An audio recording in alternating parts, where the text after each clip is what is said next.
Assalamualaikum warahmatullahi wabarakatuh. Jumpa lagi dengan saya Suharmani, Kepala TK Negeri Pembina Girimarto. Pada kesempatan ini saya akan menyampaikan kegiatan cooking class anak-anak didik TK Negeri Pembina Girimarto dengan kegiatan pendekatan pembelajaran mendalam. Bagaimana cooking class dapat dilaksanakan sehingga pembelajaran itu benar-benar berkesadaran, bermakna, dan menyenangkan.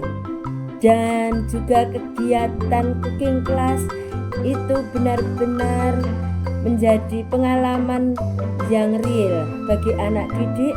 Nah, sebagai pendidik kita perlu bekerja sama.